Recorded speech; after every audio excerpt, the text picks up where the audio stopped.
It's of 3 rioters I have to tell, who long before the morning service bell were sitting in a tavern for a drink.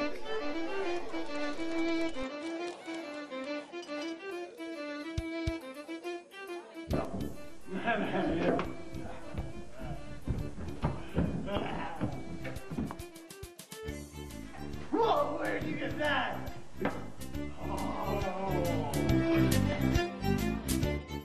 And as they sat, they heard the handbell clink before a coffin going to the grave.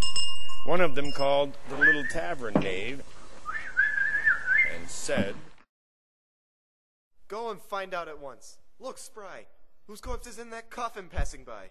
And see you get the name correctly, too." Sir, no need. I promised you. 2 hours before you came, I was told he was a friend of yours in days of old. And suddenly, last night, the man was slain upon his bench, face up, dead drunk again. There came a privy thief, they call him Death, who killed us all around here in a breath. He speared him through the heart. He never stirred. And then Death went his own way without a word. Has he killed 1,000 in the present plague?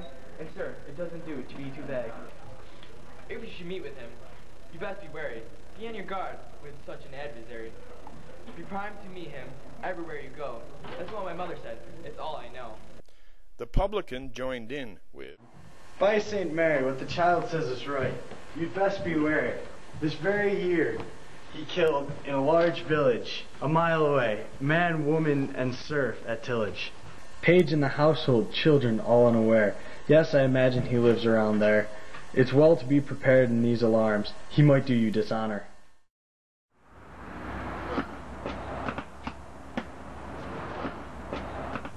Oh, God's arms, is he so fierce to meet? I'll search for him, the scoundrel, street by street. God's blessed bones, I'll register a vow. Here, chaps, the 3 of us together now.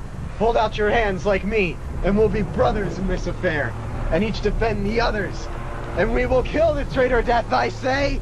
Away with him as he has made away with all our friends. God's dignity, tonight! they made their bargain, swore with enmity, these 3, to live and die for one another, as brother born might swear to his born brother. And up they started in their drunken rage, and made towards this village, which the page of the publican had spoken of before. Many in prison for the oaths they swore, carrying Christ's blessed body to spread. If we can only catch him, Death is dead! And they had gone not fully half a mile. Just as they were about to cross a stile, they came upon a very poor old man, who humbly greeted them, and thus began. Good luck to you, my lords, and give you quiet. What, old fool? Give place! Why are you all wrapped up except your face? Why live so long? Isn't it time to die? The old fellow looked him in the eye and said, Because I never yet have found, though I have wandered to India searching round, on my pilgrimage, someone who would trade his youth to have my age. And so, my age is mine, and must be still upon me, for such time as God may will. Not even death, alas, will take my life. So, like a wretched prisoner at strife within himself, I walk alone, and wait about the earth which is my mother's gate. Knocking with my staff from night to noon, and crying, Mother, open to me soon. Mother, won't you let me in? See how I wither, flesh, blood, and skin.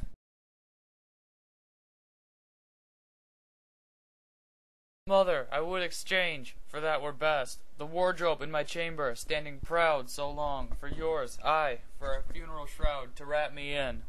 She has refused her grace, whence comes the pallor of this ugly face. But it dishonored you, sir, when you began to speak roughly to an old man, unless he hath injured you in word or deed. It says in Holy Writ, as you may read, Thou shalt rise up before the hoary head and honor it. And therefore be it said, do no more harm to an old man than you, being now young, would have another do when you are old. You should live till then. So fare you well, gentlemen.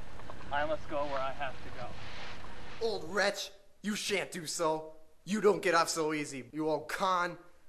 I heard you mention just a moment gone a certain traitor Death who singles out and kills the fine young fellows hereabouts. And you're his spy, old fool. You wait a bit. Say where he is or you shall pay for it. Before your old and wretched life is spent. I say you've joined together by consent. To kill us younger folk, you thieving swine!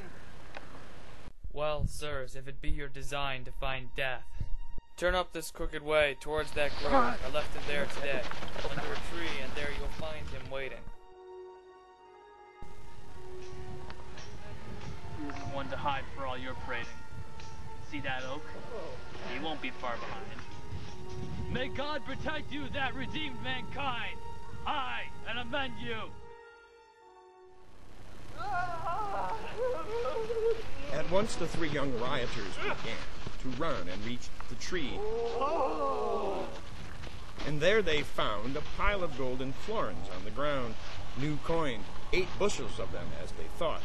No longer was it death those fellows sought, for they were all so thrilled to see the sight. The florins were so beautiful and bright that down they sat beside the precious pile. The wickedest spoke first after a while. Brothers, you listen to what I say. I'm pretty sharp, although I joke away. It's clear that fortune has bestowed this treasure for us to live in jollity and pleasure. Like come, like go, we'll spend it as we ought. God's precious dignity, who would have thought this morning was to be our lucky day? If one could only get the gold away, back to my house, or else to yours perhaps. For as you know, the gold is ours, chaps. We'd be at the top of fortune, hey? But certainly it can't be done by day. People will call us robbers, a strong gang. So our own property would make us hang. No, we must bring the treasure back by night, some prudent way, and keep it out of sight. And so as the solution, I propose we draw for lots and see the way it goes. The one who draws the longest, lucky man, shall run to town as quickly as he can to fetch us bread and wine, but keep things dark, while 2 of us remain in hiding here to mark our heap of treasure. If there's no delay, when night comes down, we'll carry it away, all 3 of us, wherever we have planned. He gathered lots and hid them in his hand, bidding them draw for where the luck should fall. It fell upon the youngest of them all, and off he ran at once toward the town. As soon as he had gone, the first sat down, and thus began a parley. You know that you can trust me as a brother, so let me tell you where our profit lies. You know our friend has gone to get supplies. And here is a lot of gold that is to be divided equally amongst us 3. Nevertheless, if I could shape things thus, So that we shared it out, the 2 of us. Wouldn't you take it as a friendly act? But how? He knows the fact that he left the gold with me and you. What can we tell him? What are we to do? Is it a bargain or no? For I can tell you in a word or so what's to be done to bring the thing about. Trust me, you needn't doubt my word. I won't betray you. I'll be true. Well, you see that we are 2, and 2 are twice as powerful as 1. Now look, when he comes back, get up in fun to have a wrestle. Then as you attack, I'll up and put my dagger through his back. As while you and he are struggling, as in game. Then draw your dagger too, and do the same. Then all this gold will be ours to spend. Divided equally, of course, dear friend. Then we can gratify our lusts and fill the day with dicing at our own sweet will. Thus these 2 miscreants agreed to slay the 3rd and youngest, as you heard me say.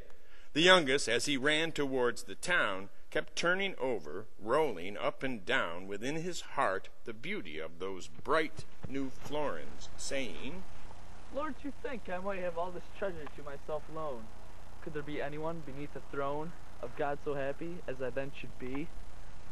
And so the fiend, our common enemy, was given power to put it in his thought that there was always poison to be bought, and that with poison he could kill his friends. To men in such a state the devil sends thoughts of this kind, and has a full permission to lure them on to sorrow and perdition. For this young man was utterly content to kill them both, and never to repent. And on he ran, he had no thought to tarry, came to the town, found an apothecary, and said, Sell me some poison if you will. There's a lot of rats I want to kill. There's polecat too about my yard. That takes my chickens and hits me hard. But I'll get even if this is only right. The vermin that destroy a man by night. The chemist answered, I have a preparation. which you shall have, and by my soul's salvation, if any living creature eat or drink a mouthful ere he has time to think, though he took less than makes a grain of wheat, you'll see him fall down dying at your feet. Yes, die he must stand in so short a while, you hardly have time to walk a mile. Poison is strong, you understand. This cursed fellow grabbed into his hand the box of poison, and away he ran into a neighboring street, and found a man who lent him 3 large bottles. He withdrew, and deftly poured the poison into 2. He kept the 3rd one clean, as well he might, for his own drink, meaning to work all night, stacking the gold and carrying it away. And when this rioter, this devil's clay, had filled his bottles up with wine, all 3, back to rejoin his comrades sauntered he.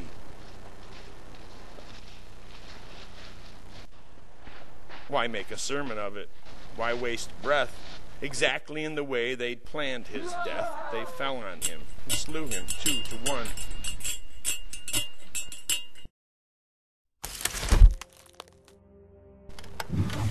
Then said the first of them, when this was done, Now for a drink. Sit down and let's be merry, for later on there'll be the corpse to bury. and as it happened, reaching for a sup, he took a bottle full of poison up and drank, and his companion, nothing loath, drank from it also. They perished both. There is in Avicenna's long relation concerning poison and its operation, trust me, no ghastlier section to transcend what these 2 wretches suffered at their end. Thus these 2 murderers received their due, so did the treacherous young poisoner too.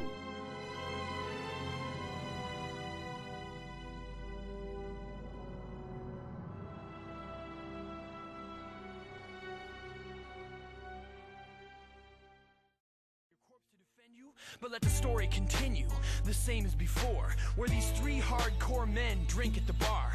Someone came in the door and ordered a beer, and told a sad story they were sorry to hear. Choking on tears, he said, "Death is a thief. My friend was asleep and his breath just ceased.